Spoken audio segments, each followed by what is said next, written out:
The Snow Queen. The Tale of 7 Stories. Third story. Flower Garden of the Woman's Guild in Magic. How did little Judah get along when Kay did not come back? Where could he be? Nobody knew. Nobody could give them any news of him. All that the boys could say was that they had seen him hitch his little sleigh to a fire sled, which had driven down the street and out through the town gate. Nobody knew what had become of Kay. Many tears were shed, and little Judah sobbed hardest of all. People say that he was died, that he must have drowned in a river not far from town. How gloomy those winter days were. But spring and its warm sunshine came at last. "Kay's died and gone," little Judah said. "I don't believe it," said the sunshine. "He's died and gone," she said to the swallows. "We don't believe it," they sang. Finally, little Judah began to disbelieve it too. One morning, she said to herself, "I'll put on my new red shoes, the ones Kay had never seen, and I'll go down by the river to ask about him." It was very early in the morning. She kissed her old grandmother, who was still asleep, put on her red shoes, and all by herself, she hurried out through the town gate and down to the river. "Is it true that you have taken my little playmate? I'll give you my red shoes if you bring him back to me." It seemed to her that the waves nodded very strangely.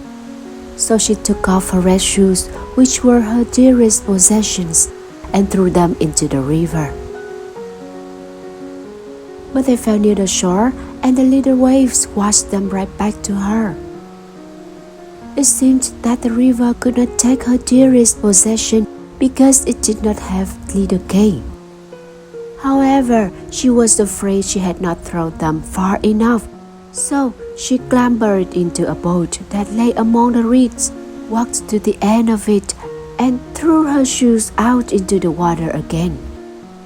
But the boat was not tied, and her movements made it drift away from the bank.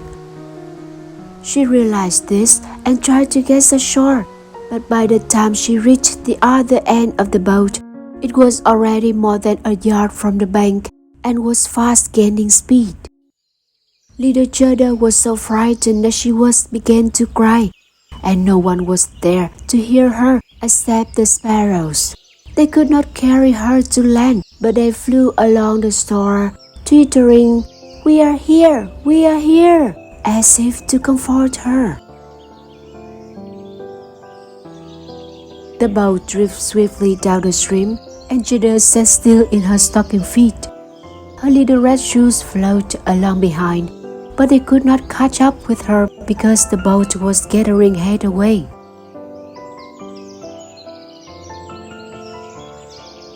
It was beautiful on both sides of the river, where the flowers are very lovely, the trees were old, and the hillsides afforded pasture of cattle and sheep.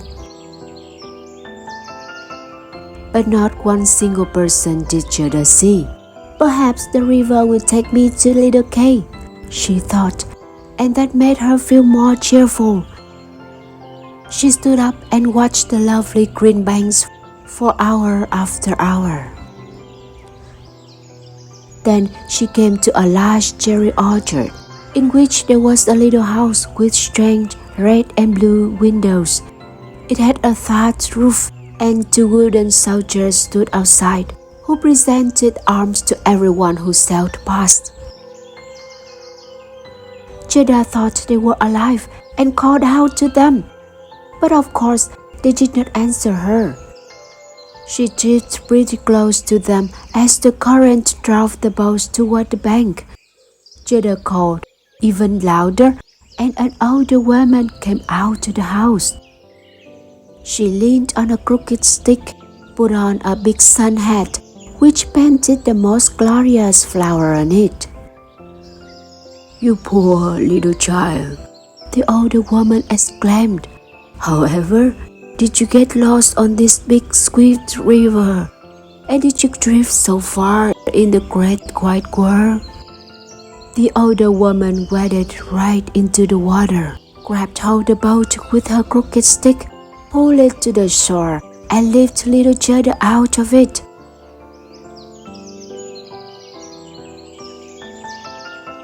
Zelda was happy to be on dry land again, but she felt a little afraid of this strange older woman, who said to her, "Come and tell me who you are and how you got here." Zelda told her all about it. The woman shook her head and said, And when Zelda had told her everything and asked if she hadn't seen little Kay, the woman said he had not yet come by, but might be any day now. And she told Zelda not to take it to heart, but to taste her cherries and look at her flowers. This world is more beautiful than any picture book, and each one had a story to tell. Then she led Zelda into her little house, and the older woman locked the door.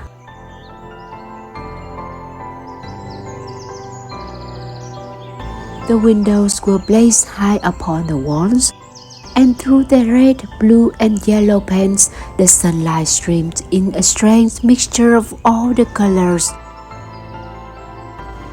But the most delicious cherries on the table, and Zelda, who was no longer afraid, ate as many as she liked. While she was eating them, the older woman combed her hair with a golden comb. Zelda's pretty hair fell in shining yellow ringlets on either side of her friendly little face, as round and blooming as a rose. "I've so often wished for a dear little girl like you," the older woman told her. "Now you see how well the two of us will get along." While her hair was being combed, Zelda gradually forgot all about Kay. For the older woman was skilled in magic, but she was not a wicked witch. She only dabbled in magic to amuse herself. But she wanted to keep little Zelda very much, so she went out into the garden and pointed her crooked stick at all the rose bushes. In the full bloom of their beauty, all of them sank down into the black earth without leaving a single trace behind. The older woman was afraid that if Zelda saw them, they could remind her so strongly of her own roses and of little Kay that she would run away again.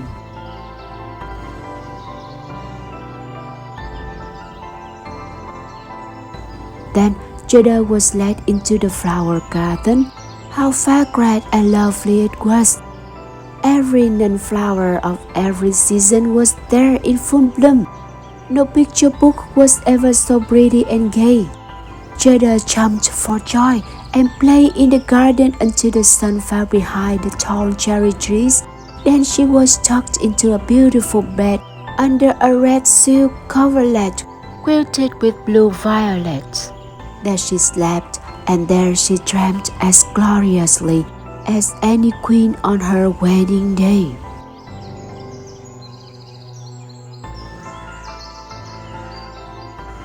The next morning, she again went out into the warm sunshine to play with the flowers, and this she did for many a day. Zelda knew every flower by heart, and plentiful thought they were. She always felt that there was one missing, but which one she didn't quite know. One day, she sat looking at the older woman's sunset, and the prettiest of all the flowers painted on it was a rose. The older woman had forgotten this rose on her head when she made the real roses disappear into the earth. But that's just a sort of thing that happens when one doesn't stop to think. "Why aren't there any roses here?" said Zelda. She rushed out among the flower beds and she looked, but there wasn't a rose to be seen. Then she sat down and cried, but her very hot tears fell on the very spot where a rosebud had sunk into the ground. And when her warm tears moistened the earth, the bud sprang up again, as full of blossoms as when it disappeared. Gerda hugged and kissed the roses. She remembered her own pretty roses and thought of little Kay. "Oh, how long I've been delayed," the little girl said. "I should have been looking for Kay. Don't you know where he is?" She asked the roses. "Do you think that he died and gone?" "He isn't dead," the roses told her. "We have been down in the earth where the dead people are, but Kay is not there." "Thank you," said little Gerda, who went to all the other flowers, put her lips near them and asked, "Do you know where little Kay is?" But every flower stood in the sun and dreamt its own fairy tale or its story. Though Gerda listened to many of them, not one of the flowers knew anything about Kay. What did the tiger lily say? Do you hear the drum? Pum, pum. It was only 2 notes, always pum, pum. Hear the women wail, hear the breeze chant. The Hindu woman in her long red robe stand on a funeral pyre. The flames rise around her and her dead husband. But the Hindu woman thinking of that living man in the crowded around them. She is thinking of him whose eyes are burning hotter than the flames, of him whose fiery glances has pierced her heart more deeply than these flames that soon will burn her body to ashes. Can the flame of the heart die in the flame of the funeral pyre? "I don't understand that at all," little Gerda said. "That's my fairy tale," said the lily. What did the trumpet flower say? An ancient castle rises high from the narrow path of the mountains. The thick ivy grows leaf upon leaf where it climbs to the balcony, where stands the beautiful maiden. She leans out over the balustrade to look down the path. No rose in this stem is as graceful as she, nor is any apple blossom is pleasing so light. Hear the rustle of her silk gown, sighing, "Will he never come?" "Do you mean Kay?" little Gerda asked. "I am talking about my story, my own dream," the trumpet flower replied. What did the little snowdrop say? Between the trees, a boy hangs by 2 ropes. It is a swing. 2 pretty little girls with frocks as white as snow, along green ribbons fluttering from their heads, are swinging. Their brother, bigger than they are, stands behind them on the swing, with his arms around the ropes to hold himself. In one hand he has a little cup, and in the other a clay pipe. He is blowing soap bubbles, and as the swing flies, the bubbles float off in all their changing colors. The last bubble is still clinging to the bowl of his pipe and fluttering in the air as the swing sweeps to and fro. A little black dog, light as a purple, is standing on his hind legs and tries to get up in the swing, but it does not stop. High and low the swing flies until the dog loses his balance, barks, and loses his temper. They tease him and the bubble bursts. A swinging board pictured in the bubble before it broke. That is my story. It may be a beautiful story, but you told it very sadly and didn't mention Kate at all. What did the hyacinth say? There were 3 sisters, quite transparent and very fair. One wore a red dress, the second wore a blue one, and the third went all in white. Hand in hand, they danced in the clear moonlight beside the calm lake. They were not elfin folk, they were human beings. The air was sweet, and the sisters disappeared into the forest. The fragrance of the air grew sweeter. 3 coffins, in which lie the 3 sisters, glide down the forest and across the lake. The fireflies hover about them like little flickering lights. Are the dancing sisters sleeping, or are they died? The fragrance of the flowers says they are dead, and the evening bell tolls for their funeral. You are making me very unhappy, little Zelda said. Your fragrance is so strong I cannot help thinking of those dead sisters. Could little Kay really be dead? The roses have been down under the ground, and they say no. Ding dong, tolled the hyacinth bells. We do not toll for little Kay. We do not know him. We are simply singing our song, the only song we know. And Zelda went on to the buttercup that shone among its glossy green leaves. You are like the bright little sun, said Zelda. Tell me, do you know where can I find my playmate? And the buttercup shone brightly as it looked up at Zelda. But what sort of song could the buttercup sing? It certainly couldn't be about cake. In a small courtyard, God's sun was shining brightly on the very first day of the spring. Its beams glanced along the white wall of the house next door, and close by grew the first yellow flowers of spring shining like gold in the warm sunlight. An old grandmother was standing outside in a chair. Her granddaughter, a poor but beautiful maidservant, had just come home for a little visit. She kissed her grandmother, and there was gold, a heart full of gold. In that kiss, gold on her lips, gold in her dreams, and gold above in the morning beams. There, I've told you my little story, said the buttercup. Oh, my poor old grandmother, said Zelda. She will miss me so. She must be grieving for me as much as she did for little Kay. But I'll soon go home again, and I'll bring Kay with me. There's no use asking the flowers about him. They don't know anything except their own songs, and they haven't any news for me. Then she tucked up her little skirt so that she could run away faster. But the narcissus tapped against her leg when she was jumping over it, so she stopped and leaned over the tall flower. Perhaps you have something to tell me, she said. What did the narcissus say? I can see myself. I can see myself. Ah, how sweet is my old fragrance. Up in the narrow garret, there is the little dancer. Half dressed, first she stands on one leg, then she stands on both, and kicks her heels at the whole world.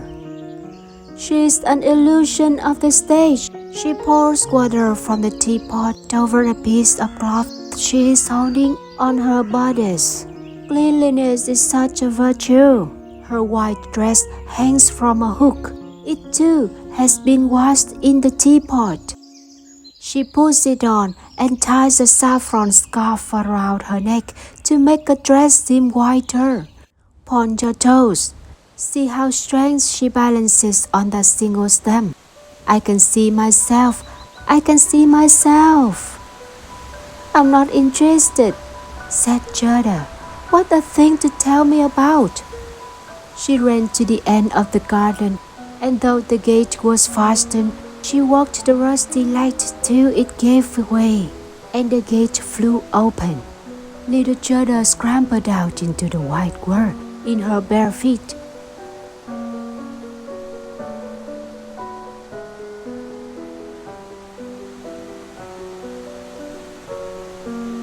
She looked back 3 times, but nobody came after her.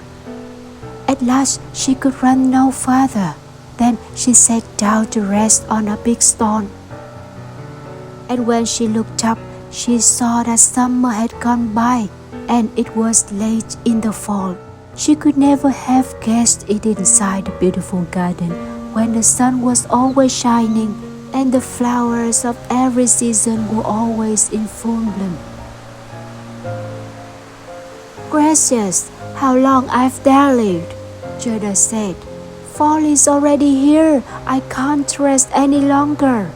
She got up to run on, but how footy and tired she was, and how cold and bleak everything around her looked. The long leaves of the willow tree had turned quite yellow, and damp puffs of mist dropped from them like drops of water. One leaf after another fell to the ground. Only the blackthorn still bore fruit, and its fruit was so sour that it set your teeth on edge. How dreary and grey the wide world looked.